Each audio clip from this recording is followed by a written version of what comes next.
The first sentence of a novel is a portal into the rest of the story. It can be vitally important.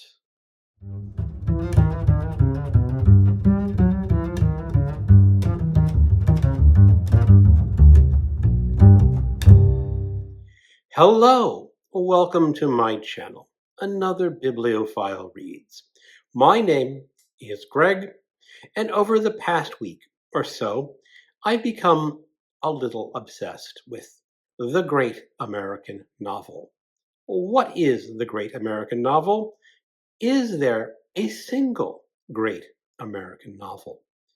I am doubtful that there is a single great American novel, but it gets me wondering, what are some of America's great novels? And then I got to thinking about the first sentence of these great American novels. So I've decided to gather up a collection of 50 first sentences of American novels published between 1901 and the year 2000.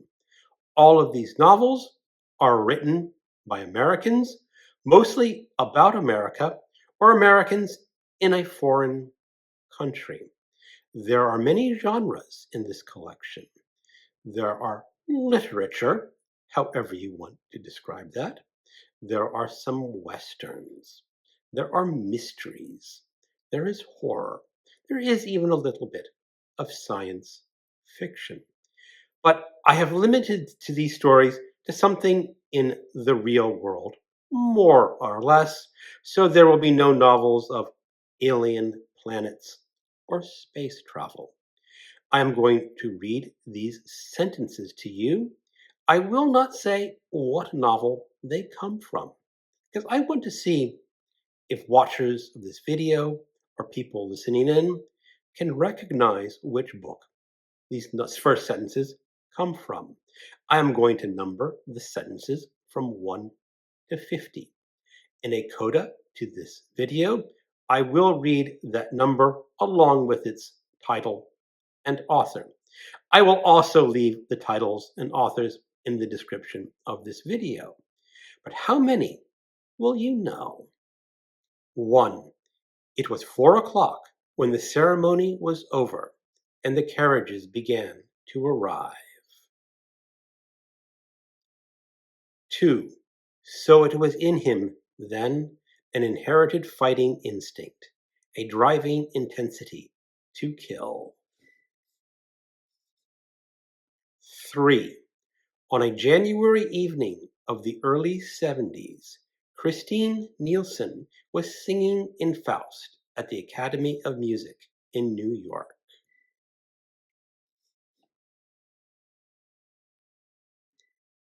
Number 4.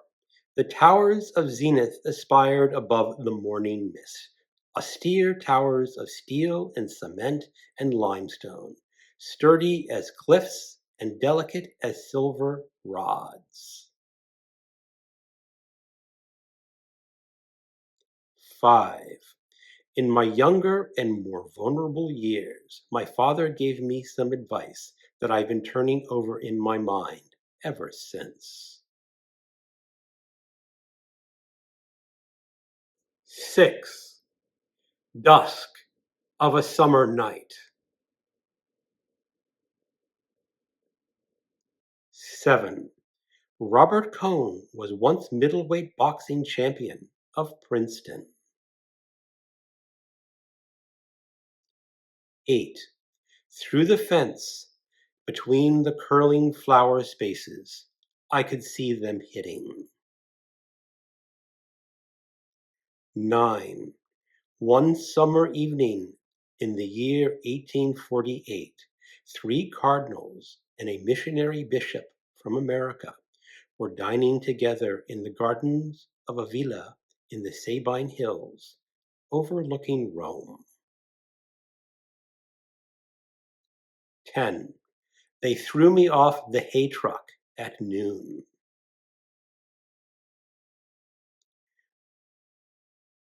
11. The small white steamer Peter Stuyvesant that delivered the immigrants from the stench and throb of the steerage to the stench and throb of New York tenements, rolled slightly on the water beside the stone quay in the lee of the weathered barracks and the new brick buildings of Ellis Island. 12. Our story opens in the mind of Luther L. for Leroy Filliger, who was laying in his bed, not thinking of anything, but just aware of sounds, conscious of his own breathing, and sensitive to his own heartbeats.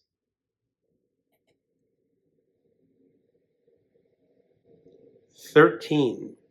It was about 11 o'clock in the morning, mid-October, with the sun not shining and a look of hard, wet rain in the clearness of the foothills. 14. Ships at a distance have every man's wish on board. 15. To the red country and part of the gray country of Oklahoma, the last rains came gently, and they did not cut the scarred earth. 16. Gil and I crossed the eastern divide about 2 by the sun. 17. In the town there were 2 mutes, and they were always together. 18. Bring. 19. To get there, you follow Highway 58, going northeast out of the city, and it was a good highway, and new. 20. It was good standing there on the promontory overlooking the evening sea, the fog lifting itself like gauzy veils to touch his face. 21. I wish I could tell you about the South Pacific.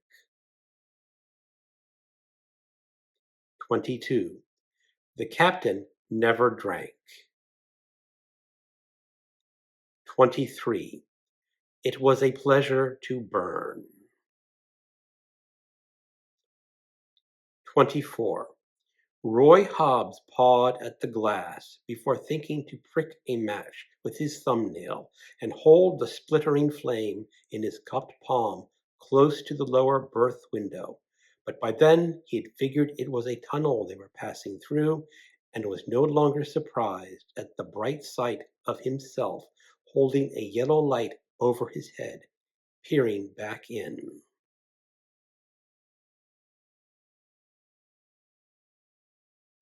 25. I'd finished my pie and was having a second cup of coffee when I saw him.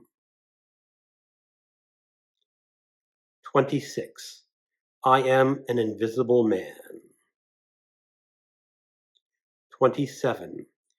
When he finished packing, he walked onto the third porch of the barracks, brushing the dust from his hands, a very neat and deceptively slim young man in the summer khakis that were still early morning fresh. 28. I am an American, Chicago-born. Chicago, that somber city, and go at things as I have taught myself. Freestyle, and will make the record in my own way. First to knock, first admitted. Sometimes an innocent knock, sometimes a not so innocent. 29. No live organism can continue for long to exist sanely under conditions of absolute reality. Even larks and katydids are supposed, by some, to dream. 30. Boys are playing basketball around a telephone pole with a backboard bolted to it. 31. In the last years of the 17th century, there was to be found among the fops and fools of the London coffee houses one rangy, gangling flitch called Ebenezer Hook, more ambitious than talented, and yet more talented than prudent, who, like his friends in folly, all of whom were supposed to be educating at Oxford or Cambridge, had found the sound of Mother English more fun to game with her sense to labor over. And so, rather than applying himself to the pains of scholarship, he learned the knack of versifying, and ground up choirs of couplets after the fashion of the day, a froth with Joes and Jupiters, a clang with jarring rhymes, and string taut with smart similes stretched to the snapping point. 32. Francis Marion Tarwater's uncle had been dead for only half a day when the boy got too drunk to finish digging his grave, and a Negro named Buford Munson, who had come to get a jug filled, had to finish it and drag the body from the breakfast table where it was still sitting and bury it in a decent Christian way, with the sign of its Savior at the head of the grave and enough dirt to keep the dogs from digging it up. 33. They're out there.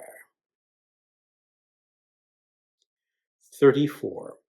All this happened, more or less. 35. She was so deeply embedded in my consciousness that for the first year of my school, I seemed to have believed that each of my teachers was my mother in disguise. 36. A screaming comes across the sky. 37. The blaze of the sun wrung pops of sweat from the old man's brow, yet he cupped his hands around the glass of hot sweet tea as if to warm them. 38. Money in a voice that rustled. 39. Almost everyone thought the man and the boy were father and son. 40. It was a bad time. 41. In those days, cheap apartments were almost impossible to find in Manhattan, so I had to move to Brooklyn. 42. A green hunting cap squeezed the top of his fleshy balloon of a head. 43. You better not never tell nobody but God. 44. Riding up the winding road of St. Agnes Cemetery in the back of the rattling old truck, Francis Phelan became aware that the dead, even more than the living, settled down in neighborhoods. 45. See the child. 46. 124 was spiteful. 47. The courtship and remarriage of an old widower is always made more difficult when middle-aged children are involved, especially when there are unmarried daughters. 48. The snow in the mountains was melting, and Bunny had been dead for several weeks before we came to understand the gravity of our situation. 49. I am seated in an office, surrounded by head and bodies. 50. He speaks in your voice, American, and there's a shine in his eyes that's halfway hopeful. Okay, those are my 50 first sentences of 50 American novels. How many did you recognize? Some of them are really rather easy. Some of them are going to be a lot more difficult. I don't think anyone, unless your name is Steve Donahue, would recognize or have read all of these books. Please leave in the comments how you did. You don't have to give me an exact number, just a rough estimate of how you did. I'm curious. At the end of this video, there will be a coda where I will read off the number along with the title and the author of the book. Thank you so much for watching, and keep on reading. 1. The Jungle by Upton Sinclair. 2. The Lone Star Ranger by Zane Grey. 3. The Age of Innocence by Edith Wharton. 4. Babbitt by Sinclair Lewis. 5. The Great Gatsby by F. Scott Fitzgerald. 6. An American Tragedy by Theodore Dreiser. 7. The Sun Also Rises by Ernest Hemingway. 8. The Sound and the Fury by William Faulkner. 9. Death Comes for the Archbishop by Willa Cather. 10. The Postman Always Rings Twice by James M. Cain. 11. Call It Sleep by Henry Roth. 12. Appointment in Samarra by John O'Hara. 13. The Big Sleep by Raymond Chandler. 14. Their Eyes Were Watching God by Zora Neale Hurston. 15. The Grapes of Wrath by John Steinbeck. 16. The Oxbow Incident by Walter Van Tilburg Clark. 17. The Heart is a Lonely Hunter by Carson McCullers. 18. Native Son by Richard Wright. 19. All the King's Men by Robert Penn Warren. 20. In a Lonely Place by Dorothy B. Hughes. 21. Tales from the South Pacific by James A. Michener. 22. The Man with the Golden Arm by Nelson Algren. 23. Fahrenheit 451 by Ray Bradbury. 24. The Natural by Bernard Malwood. 25. The Killer Inside Me by Jim Thompson. 26. Invisible Man by Ralph Ellison. 27. From Here to Eternity by James Jones. 28. The Adventures of Augie March by Saul Bellow. 29. The Haunting of Hill House by Shirley Jackson. 30. Rabbit Run by John Updike. 31. The Saltweed Factor by John Barth. 32. The Violent Bear It Away by Flannery O'Connor. 33. One Flew Over the Cuckoo's Nest by Ken Kesey. 34. Slaughterhouse-Five by Kurt Vonnegut. 35. Portnoy's Complaint by Philip Roth. 36. Gravity's Rainbow by Thomas Pynchon. 37. The Exorcist by William Peter Blatty. 38. J.R. by William Gaddis. 39. Salem's Lot by Stephen King. 40. Going After Cacciato by Tim O'Brien. 41. Sophie's Choice by William Styron. 42. A Confederacy of Dunces by John Kennedy Toole. 43. The Color Purple by Alice Walker. 44. Ironweed by William Kennedy. 45. Blood Meridian by Cormac McCarthy. 46. Beloved by Toni Morrison. 47. A Summons to Memphis by Peter Taylor. 48. The Secret History by Donna Heart. 49. Infinite Jest by David Foster Wallace. 50. Underworld by Don DeLillo.